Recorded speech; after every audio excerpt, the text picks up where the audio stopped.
Shalom, and welcome back to B'nai Noach Academy, Thoughts on the Torah. Please remember to hit the like button, to subscribe if you haven't done so, and of course, to share this information together with friends and family. Well, if you look in the book of Genesis, chapter 49, verse 7, just a little background. Yaakov Avinu, that is Jacob, the patriarch, is about to pass away.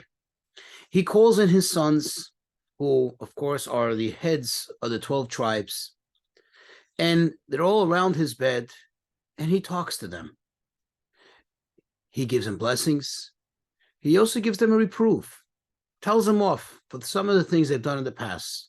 Of course, his objective wasn't just to hurt their feelings, but it was to teach them. To teach them about the future.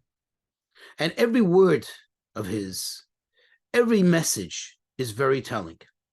Let's pick this one in chapter 49, verse 7. Here he is talking to the two brothers. I want to call them the brothers in crime, Shimon and Levi, Simon and Levi.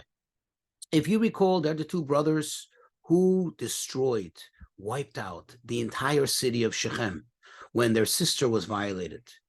They were zealous.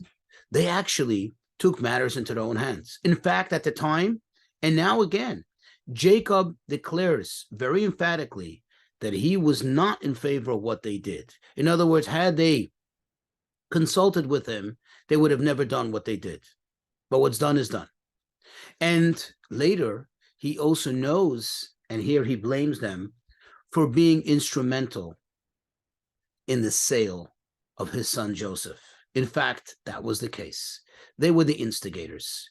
It was the oldest brother, Reuben, or Yehuda, Judah, who actually tried to calm the tension.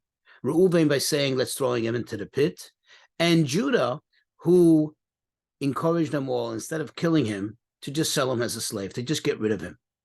But it's Shimon and Levi, the other significant brothers, the oldest of all the 12, that were actually responsible.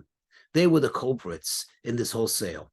Now, how does he address it? Let's look at the verse. He says, accursed is their rage, for it is mighty, and their wrath, for it is harsh. So Jacob curses, Jacob admonishes their wrath, their anger, their rage. This tells us so much. This tells us how one is to approach the rebuke, the reproof, the criticism of another. When you criticize a person, you don't criticize the person. The person is good inherently. Because if the person is not inherently good, if you don't believe that they actually possess the good, then why are you wasting your time? Why are you talking to them? Why? Why waste your breath? Why waste your energy? It's obvious that if you're reproving them, that means that you believe that there is good virtue in this person. It's just that their actions, the things they did, perhaps the decisions they made were wrong or wrong at the time. And therefore, you point out their deeds that are not consistent with good. You point out their actions that are wrong. And that's what you criticize. That's what you reprove. And that's what you point out to them that needs to be changed. But the person himself, no, the person is good. And this is a lesson for all of us. Even when we notice something bad in someone else, even when we see something that was done by another that is perhaps or very clearly wrong, you should never look at the person as being bad, as being evil. I mean, it's very rare that you should have a person that's inherently evil. Most people are good. It's just that their actions need to be improved. And that's where our focus needs to be on.